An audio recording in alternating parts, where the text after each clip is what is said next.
शिक्षा वह शेरनी का दूध है जो जितना पिएगा वो इतना दहाड़ेगा।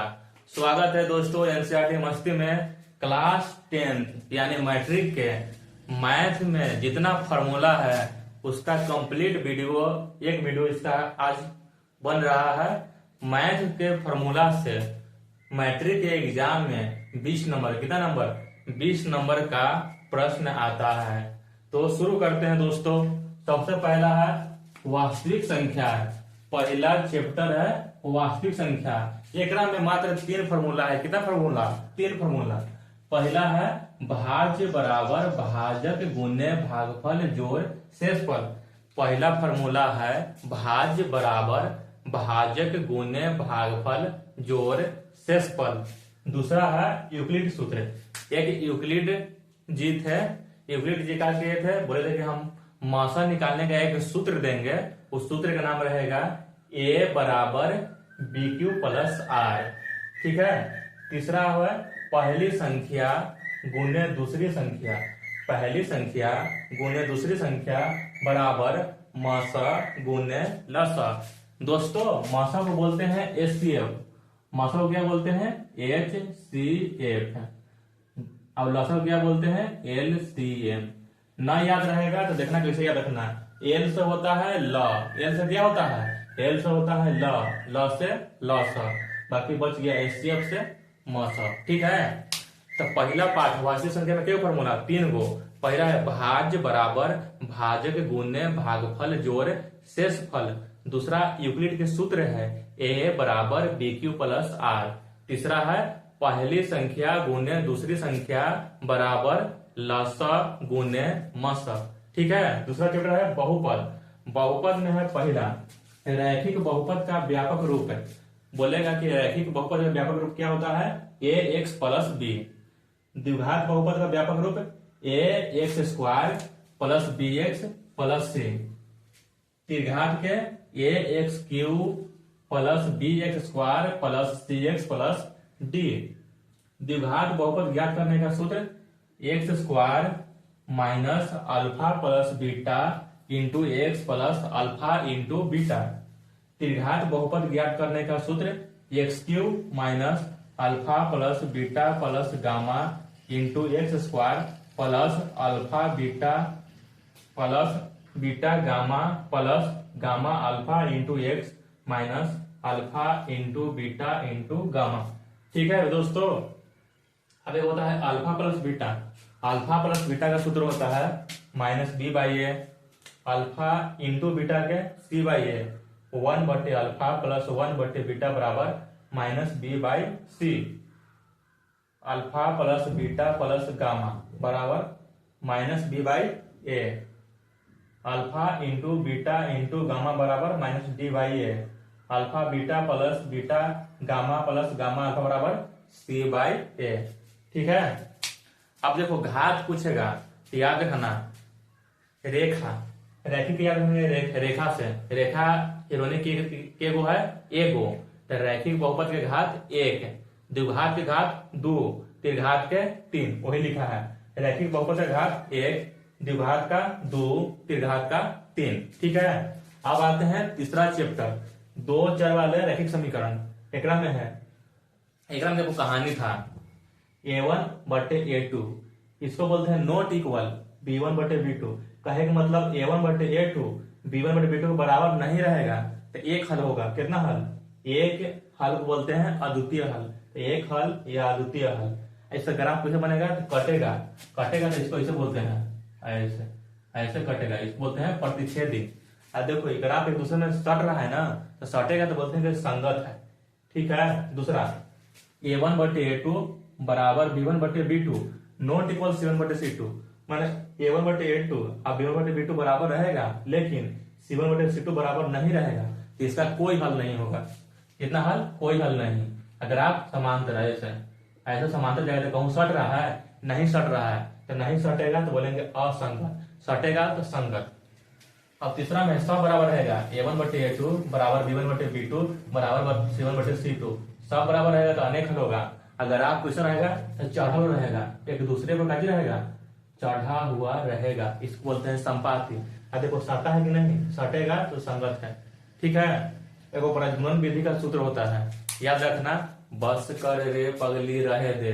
टू ट्रीट है, गाना है, सुना है, खेसारी लाल का था, बस कर रे पगली रहे दे। देखना वो लिखना एक्स बटे बस बी सी, बस कर सी ए, अब रहे दे। ठीक है, अब फिर लिखना है 12 21 12 21 12 21। ठीक है, देखो x बटे B C minus B C 12 21 बराबर y बटे सी ए माइनस सी ए 12 21 बराबर 1 बटे A B minus A B 12 21। चौथा है द्विघात समीकरण।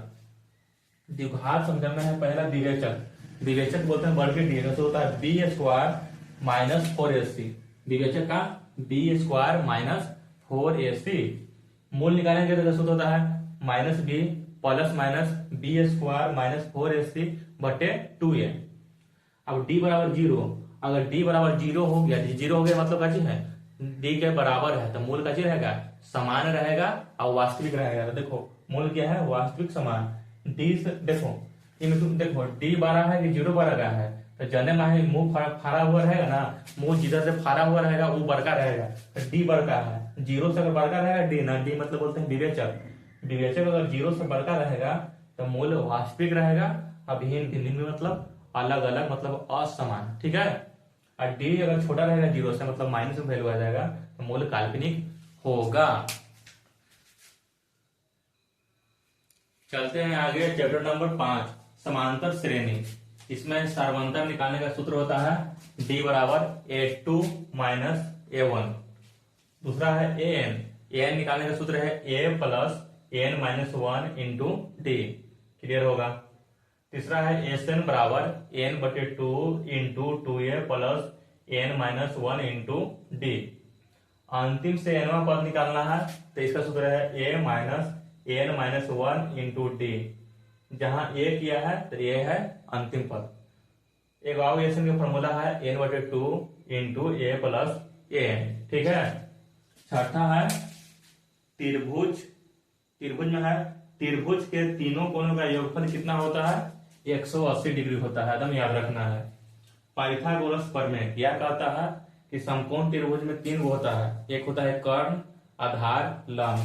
तो बोल रहा है कि समकोण त्रिभुज में जो कर्ण है, सबसे बड़ी भुजा होता है कर्ण, तो कर्ण का वर्ग 2 अन्य भुजाओं के वर्गों के योगफल के बराबर होता है। इसे बोलते हैं पाइथागोरस प्रमेय। एक कोण 90 डिग्री का हो तो उसे बोलते हैं समकोण त्रिभुज। समकोण त्रिभुज में एक कोण 90 डिग्री का होता है। चौथा है a प्लस बी के whole square, a square plus b square plus 2ab। पांचवा है a माइनस बी के whole square, a square plus b square minus 2ab। छठा है a square minus B square बराबर a plus b into a minus b. सतमा समबाहु त्रिभुज का क्षेत्रफल कितना होता है, √3/4 गुने भुजा स्क्वायर। समबाहु त्रिभुज की ऊंचाई कितना होता है, √3/2 गुने भुजा। अब बात करते हैं चैप्टर नंबर 7, जो सबसे इसमें थोड़ा इसका फॉर्मूला ज्यादा बड़ा है। इसमें पहला है मूल बिंदु का निर्देशांक। एग्जाम में हर बार आता है मूल बिंदु का निर्देशांक कितना होता है, 0 0 होता है। एक अक्ष को क्या बोलते हैं, भुज। एक अक्ष को भुज, वाई अक्ष को कोटि। एक अक्ष से दूरी, एक अक्ष को बोलेगा तो बोलेंगे भुज, लेकिन एक अक्ष से दूरी बोलेगा तो भुज नहीं होगा, तब कोटि हो जाएगा। कोटि हो जाएगा कहने मतलब वाई का निर्देशांक। ठीक है, वाई से दूरी तो एक्स का निर्देशांक, एक्स वाला को बोलते हैं भुज। क्लियर है। एक्स अक्ष पर स्थित बिंदु निर्देशांक का जो होगा, एक्स अक्ष पर कहेगा ना तो एक्स के जगह पर एक्स लिख लेना ना, जो बचेगा वाई वाला में 0 कर देना। वैसे ही वाई अक्ष पर बिंदु निर्देशांक बोलेगा तो वाई की जगह वाई लिखाएगा और एक्स की जगह पर 0। जहां पूछेगा वहां उसका मान रख देना है, जो बच जाएगा उसको 0 कर देना है। मूल बिंदु से दूरी का सूत्र होता है √x² प्लस y²। दूरी सूत्र √(x2 - x1) के whole square plus y2 - y1 के होल स्क्वायर। मध्य बिंदु का निर्देशांक क्या होता है, x1 plus x2/2 into y1 plus y2/2। त्रिभुज के केंद्र का निर्देशांक एकरा में x1 plus x2 plus x3 बटे 3 comma y1 plus y2 plus y3 बटे 3।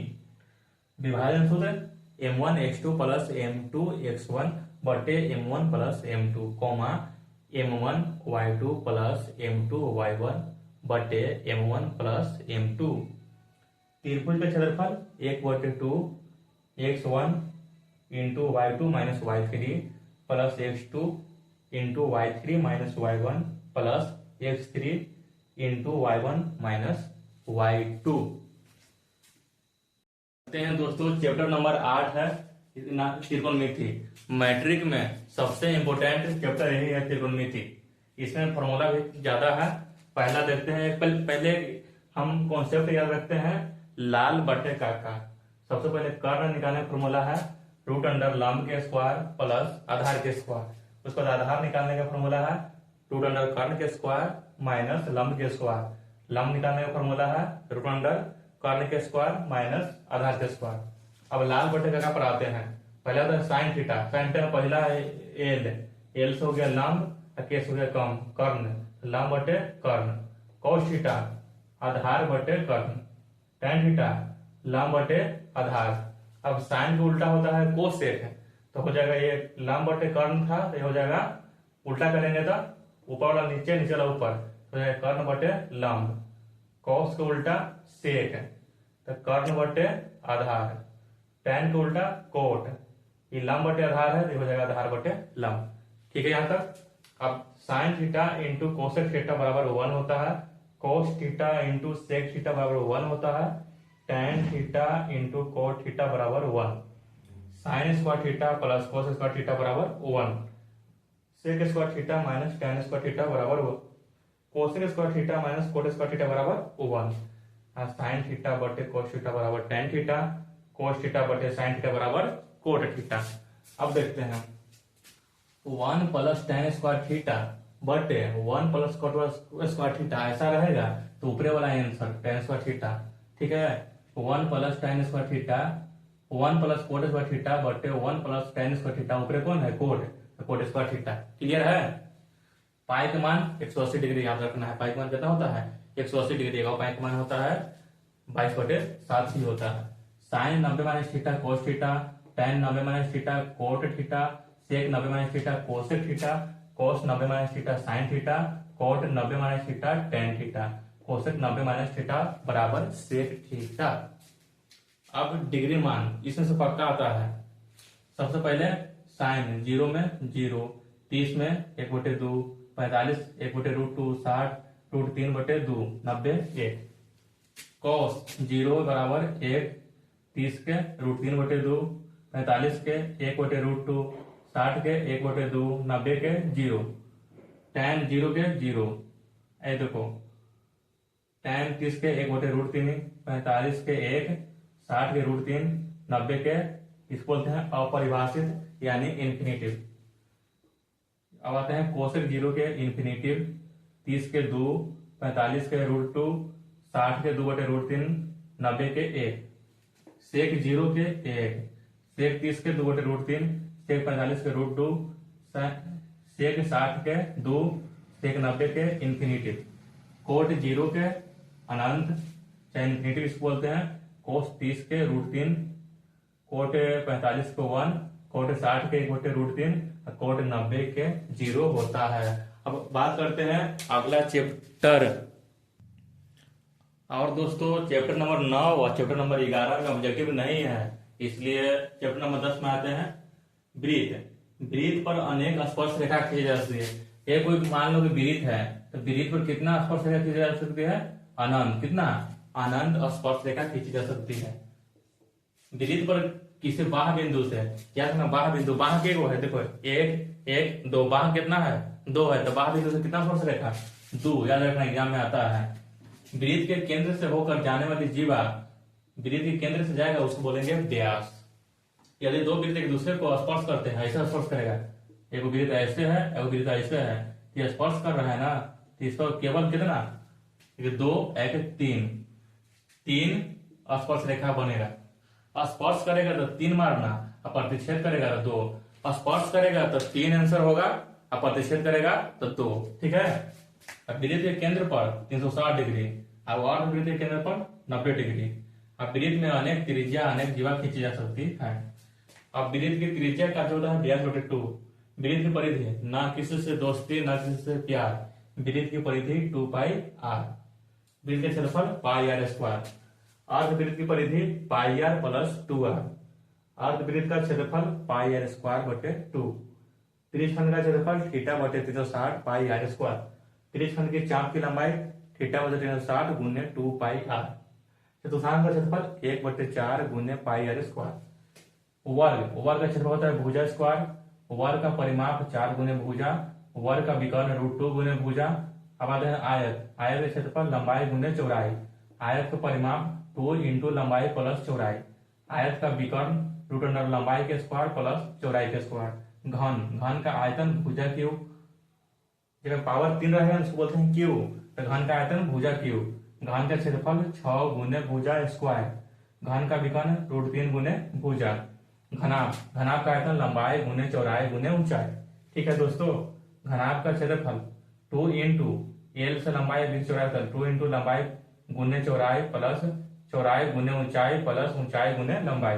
घनाभ का विकर्ण √अंडर लंबाई के स्क्वायर + चौड़ाई के स्क्वायर + ऊंचाई के स्क्वायर। अब आगे बात करते हैं बेलन के बारे में। बेलन का आयतन होता है πr²h, बेलन का आयतन πr²।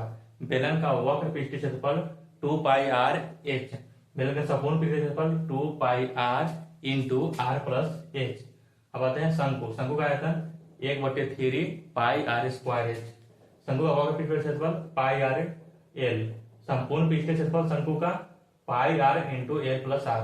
गोला का आयतन 4/3 πr³, पावर 3 है तो क्यूब। गोला का वक्र पृष्ठीय संपूर्ण पृष्ठीय एक ही होता है 4πr²। अर्धगोला का आयतन 2/3 πr³, अर्धगोला का वक्र पृष्ठीय क्षेत्रफल 2πr², अर्धगोला का संपूर्ण पृष्ठीय क्षेत्रफल 3πr²।